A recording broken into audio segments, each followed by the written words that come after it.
It's stressful enough preparing for the Dakar without your bike only turning up on the morning of scrutineering, but that's what happened to Mason Klein.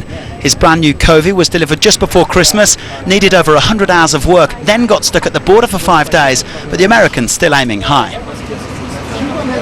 Because I've ridden the bike once, I think top 10 is fair, but obviously I want to do better.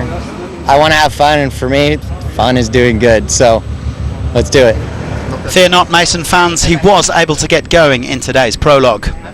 No such drama for the Hero team, who have a prominent new member in their ranks, the 29-time Dakar stage winner, Joan Barreda. Sherco are also here with an improved machine. Spearheading their lineup is Lorenzo Santolino, who is targeting the top 5. But only a win will do for Honda, who boast 6 of the world's best riders. They have a new bike and 2 new faces, Tosha Shirena and Skylar Howes. The Dakar for me is the greatest adventure of my entire life. You can live more in one day at the Dakar than, someone back home could live in their entire life. So for me, this is just the most ultimate adventure you could possibly have. Gas will be looking to hit back after a frustrating 2023 with 2-time winner Sam Sunderland and Daniel Sanders, whose season was once again blighted by injury. KTM are without Matthias Walkner, who had a terrible training crash in America last month. His teammate Toby Price, last year's runner-up at the Dakar and in the W2RC, says the Austrian will be missed. It's a tough one for him, but yeah, we're wishing him all the best and definitely miss him here at Dakar, and we're looking forward to see if he'll come back here next year on a bike. Kevin Benavides is only at 80% after his own training crash in America, but the defending champion has made it to Saudi Arabia along with his brother Luciano, who'll be one of the top favourites. Last year the Benavides brothers claimed 5 stage wins as Kevin took his 2nd title. After winning the Dakar, which was so incredible for me, it was a tough year, but I'm happy to be here starting Dakar 2024. For our family, 2023 was incredible. It'll be hard to repeat that success. I think Luciano's really grown as a rider. He could have a great Dakar. Well, let's now turn the limelight on Luciano, the world champion, who'll be sporting the #1 plate over the next fortnight.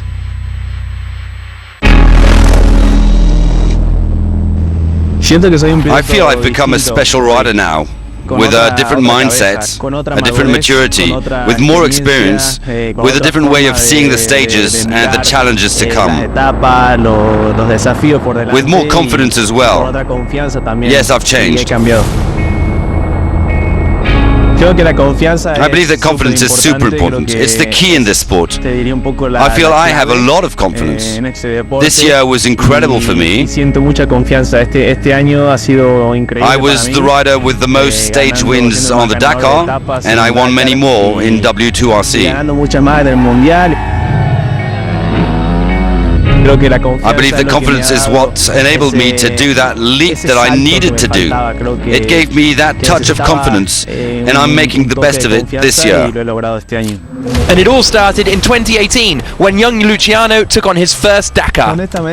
Honestly, during that first Dakar, I felt for quite some time that it wasn't something for me, that I would never be able to win it.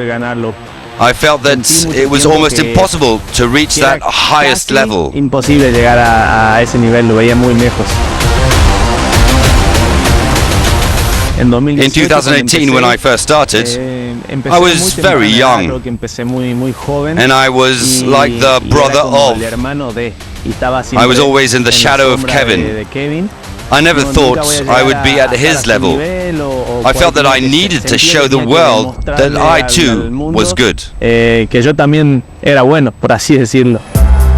Young Luciano would rapidly get out of the shadow of his brother Kevin, a 2-time winner of the Dakar, to become a title contender after clinching the W2RC title. It really isn't a problem now being the brother of. I feel very proud of what he achieved, and he feels the same way for me. I feel that, especially this year, we have a very similar level. And it's true that it's incredible that both of us can be at the highest level of rally raid.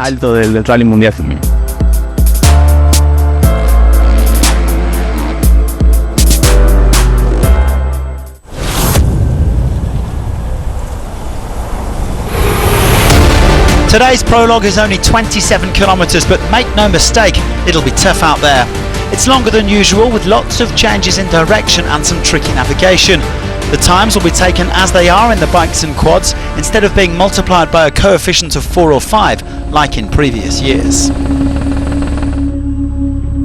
On prologue day, the amateurs take centre stage, and they have the honour of opening the piste, with the 110 Rally 2 riders setting off in reverse number order before the 22 elites in Rally GP. Plenty of smiles as they finally got underway.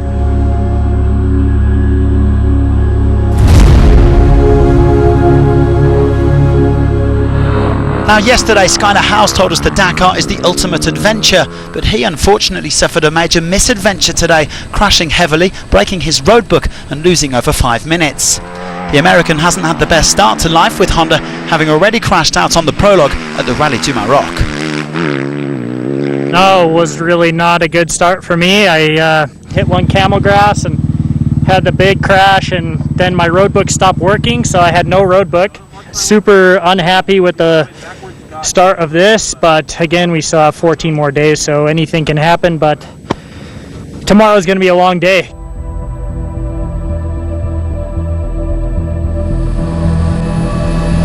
Luciano Benavides said it was hard to find a good flow after following over 100 other bikes into the prologue. It was also easy to make mistakes on this fast run through the canyons, but the world champion came through unscathed. He was 26 seconds off the pace in 5th. Adrian van Beveren went all of 2 seconds faster. The Honda man said that today felt a bit like the Enduro Pal de Touquet, the beach race in the north of France, which he has won on 3 occasions. A shaky outing over all of these tracks meant that he had pretty stiff arms by the finish line, but he was still comfortable in 4th place.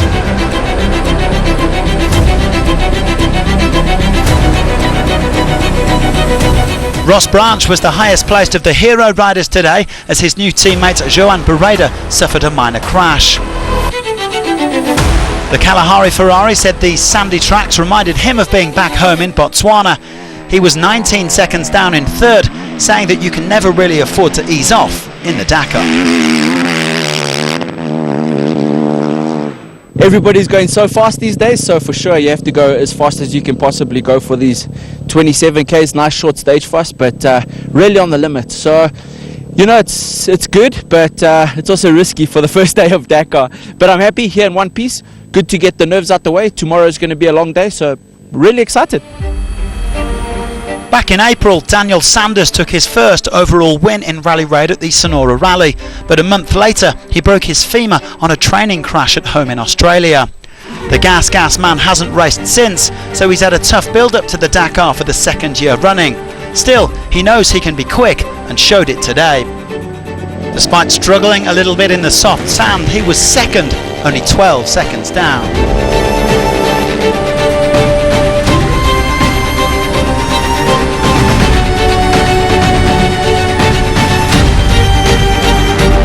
But the prologue victory went to Tosha Sharena in his first competitive ride for the official Monster Energy Honda team. The Spaniard was one of the revelations of 2023, coming 2nd at Sonora and then winning Desafío Ruta 40 to earn himself that factory spot at HRC. Sharena has shown that he can mix it with the big boys and looks guaranteed to improve on 13th place at the Dakar in 2021 and 23. We had a great 2023 season and we've just done a great prologue, but as I say, we have to keep our feet on the ground. We have a very good bike and a very good team. We have all the ingredients, but we have to be humble and just see how the rally goes. The top 10 will now get to choose their starting positions among all of the Rally GP riders for tomorrow's first stage. Here is how they lined up, separated by under a minute. Mason Klein in 10th there, despite the late arrival of his Covey bike.